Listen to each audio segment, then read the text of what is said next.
quels sont les enjeux principaux des élections prochaines pour vous et pour votre parti? Si on doit s'en tenir aux derniers mois et finalement sur ce qui apparaît comme étant les priorités, ce qui apparaissent comme étant les priorités, la sécurité, je l'ai dit. On doit avoir le droit de vivre à Bruxelles en totale sécurité. Qu'on soit jeune, qu'on soit moins jeune, qu'on soit une femme, qu'on soit un homme, tout le monde a le droit de vivre en sécurité. On a déjà abordé le sujet, on ne va pas y revenir. Avoir une région et des communes propres. On voit bien qu'il y a malheureusement trop de gens qui ne respectent pas la propreté de nos rues. Beaucoup trop de dépôts d'immondices illégaux. Donc autrement dit, je n'accable pas et moi je ne reproche pas aux habitants de Bruxelles avec toutes les réformes qu'il y a eu dans les poubelles, les tris et compagnie. Les gens doivent s'adapter et on ne les a pas toujours mis dans la même situation pour s'adapter. Comment est-ce qu'on fait quand on vit dans un petit appartement avec déjà 3 ou 4 enfants et qu'en plus on doit aujourd'hui avoir 4 sacs poubelles différents? C'est très compliqué. Le politique doit s'occuper de ça. Mais les dépôts d'immondices, il y a un business de dépôt d'immondices. Il y a des gens qui viennent avec leurs camionnettes, ils vont chercher chez les gens et puis ils vont déposer n'importe où. On peut pas accepter ça. Il y a des pays où quand on fait ça, je peux vous dire qu'on le regrette amèrement. On ne le refait plus une deuxième fois. Sécurité, propreté. 3, éducation. Éducation. Si on veut que nos jeunes ne tombent pas dans les filets de certaines bandes criminelles, de certaines mafias avec l'argent facile, il faut pouvoir leur donner un avenir, qu'ils soient fiers d'être bruxellois, d'être bruxellois, d'appartenir à Bruxelles, de se projeter, de pouvoir être considérés, être respectés, parce qu'ils seront les adultes de demain.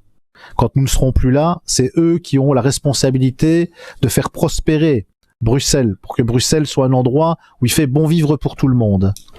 Ça suppose bien sûr que on puisse mettre aussi en priorité la lutte contre tous les racismes.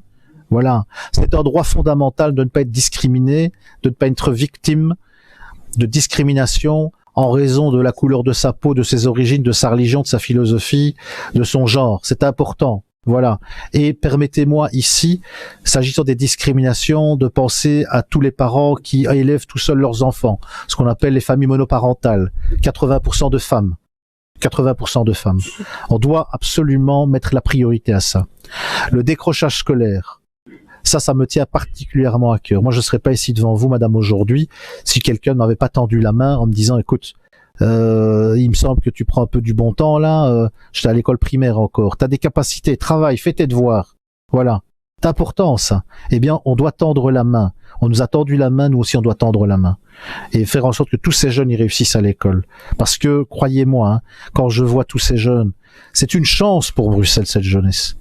C'est notre principal capital, le premier capital, c'est celui-là. Il n'y en a pas d'autres. Avant l'argent, avant l'économie, c'est la jeunesse, la vitalité de la jeunesse. C'est eux qui, demain, seront les Bruxelloises et les Bruxellois qui vont nous tirer vers le haut.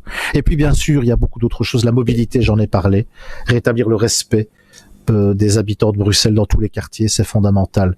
Et on pourrait ainsi décliner, il y a vraiment beaucoup de choses à faire. On pourrait parler de la culture, on pourrait parler du sport, le logement, bien sûr, le logement, les besoins sont évidemment très importants.